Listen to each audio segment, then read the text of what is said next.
crashing down. All around this empty town, I'm searching for the lost and found. But you don't care, you're unaware. Keep moving like the scars aren't even there. It's in the air, like a blazing flare.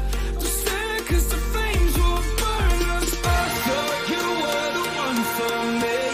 That's why I gave you everything. Held you close by the stormy seas. Oh, you meant the world to me. I used to kiss your head when you cried for me. Hold your hand while the pain was over. Keep you warm by the roaring sea. You meant the world to me.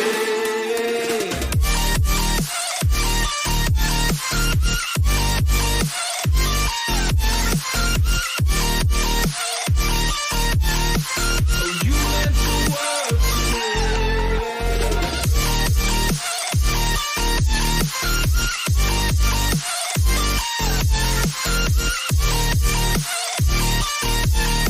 Oh, you meant the world to me.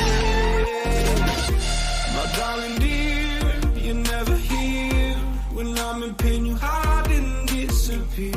Like shadows in the atmosphere, charting the stratosphere. Yeah. I prayed for you and kept you near, in hopes you'd chase away my fears. I'm on my own, you made it so, and now I'm chasing nightmares. I used to run with you through the great big leaves, laugh at you when you laugh at me. Hope for us because I believe the home was just you and me. I thought you were the one for me. That's why I gave you everything. Held you close by the stormy seas. Oh, you meant the world to me.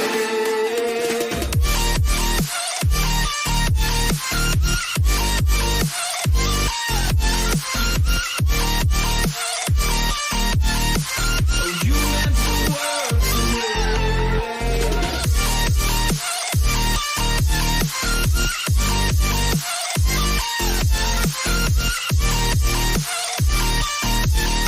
Oh, you meant the world to me. Oh, I'm gonna do this on my own. No point in blaming you, you did not know. Oh, I thought you were the one for me. That's why I gave you everything. Held you close by the stormy seas. Oh, you meant the world to me.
I mean, Tony Khan is saying all this extra stuff where it's like, okay, I was counseled, but it was ultimately my decision, so that's what we're gonna go with. And I'm just like, what?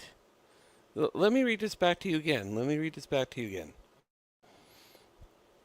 Here it says, following the investigation, key point. The AEW Discipline Committee met and later convened with outside legal counsel before making a unanimous recommendation to Khan that CM Punk be terminated with cause. But then, okay, you see what I read just here. Then he goes on to say the termination of his AEW contracts with cause is ultimately my decision and mine alone. So Tony contradicted himself with saying that he had a committee meet with him and it was a unanimous recommendation. Unanimous recommendation. Now he's saying this was my decision alone. What? I don't know, guys. I don't know what to expect with that one, but that doesn't make sense whatsoever. It really doesn't. There's many people already out there saying this is a work and yada yada yada yada, but it's not. It's legit. Now, the question I have is, does CM Punk have a non-compete clause? My guess is I would go on to say yes, he does. I don't think he would be able to walk into WWE the next week. I don't see that happening, guys. I really don't. But many people are thinking he could. The way Tony Khan does his stuff, he has some people on a 1 year non-compete clause. So who the hell knows with what's going on with that? But that's just what I'm gathering there. But anyways, I digress with that. Those are my thoughts. I find it very interesting that he said he had a committee help him, but then at the end he's saying this was my decision alone. So what really is the whole story, Tony? What really is the whole story? Who knows? Who knows with this guy? They've done so many things to try to make works and all this stuff just to get ratings, and it doesn't help their case. But it's a shame. There's a lot more that Phil Brooks could have done for AEW, and it is a sad thing. I wish he could have stayed longer. I wish that he could have had more time, but that's all there is to it. But I'm not going to take too much more of your time. I just want to briefly go over what I thought of Payback. Triple H is definitely Mr. PLE. I mean, these shows leading up to every live event have sucked. I mean, they have totally sucked. But when it comes time to do the pay per view, lo and behold, we get good shows. So I guess Triple H is trying to condition you into saying, yep, Raw and SmackDown are going to be terrible, but please buy the pay per view. You won't be disappointed. I mean, it is kind of smart. It is kind of smart business. I understand where he's getting at. Eventually, they're going to go back to the old pay per view model like AEW is doing. And if they want to get people to buy it, they got to build that trust in the pay per view. And if they don't, no one's going to be spending $50 for that stuff. So he's slowly getting into the habit of making every PLE event important and not overbooking the show. Everybody does not have to be on the show. If they didn't earn it, they don't have to be on it. It's that plain and simple. So you can agree with me or not, that's fine.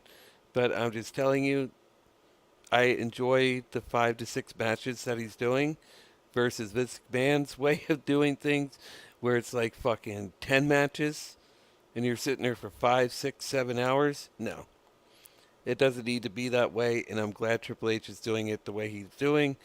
Even Trish and Becky Lynch had a good match. I couldn't believe it. I'm like, I'm not bored. They actually, that was match of the night, other than LA Knight and The Miz in the tag team match with Sami Zayn and Kevin Owens. And oh my goodness, the Judgment Day beat him. I was shocked. I was shocked they actually pulled the trigger on the Judgment Day and they went over on Sami and KO. But honestly, Sami Zayn and Kevin Owens' title run has been lackluster. Ever since they beat the Usos, it's been boring. It's been the same thing with the Judgment Day each and every week. So I'm glad it's over. And this Monday on Raw, Gunther, if he beats Chad Gable, is definitely beating the Honky Tonk Man's record. So let's hope they go with that. But I was surprised there wasn't a Damian Priest cash in. I really was. I'm just like, okay. Well, I guess he's not going to do it tonight because he actually won the tag team titles. So good on him, and I'm glad that he actually got some gold because he's been killing it.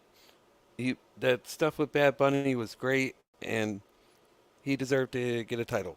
I'm sorry, that's cool. I'm totally okay for now. I'm totally okay for now with Judgment Day having all the gold, but I don't want it to be to where it's over and over and over again. So hopefully, eventually, now that they have all the titles, the only way to go now is down.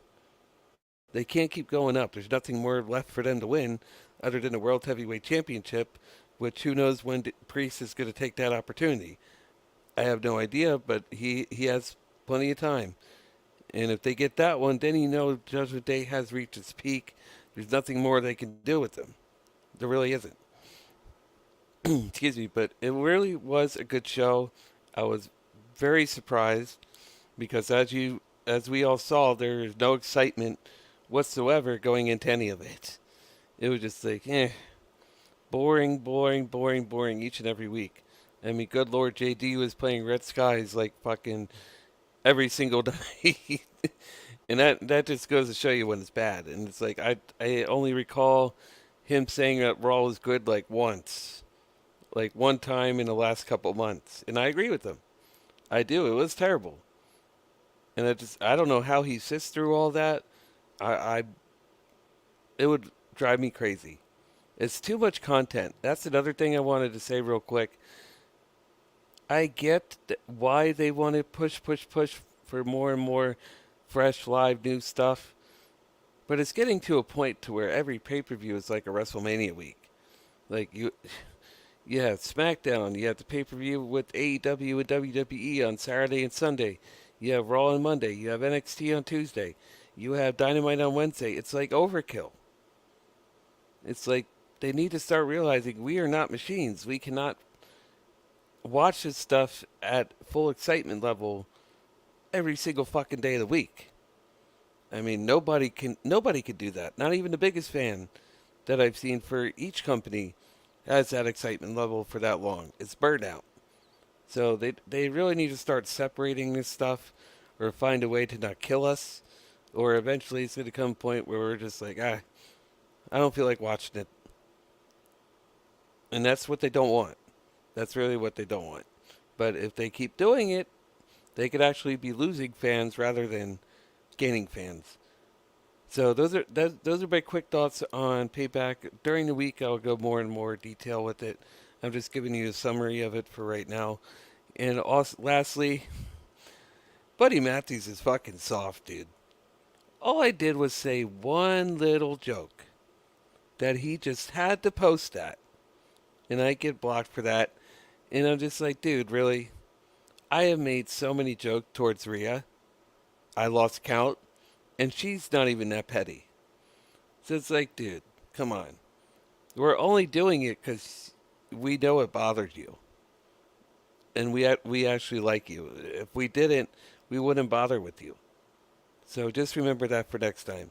So if you guys can, if you enjoyed this quick little summary of what I thought on Payback, please hit the thumbs up. I'd appreciate it. Subscribe if you're new.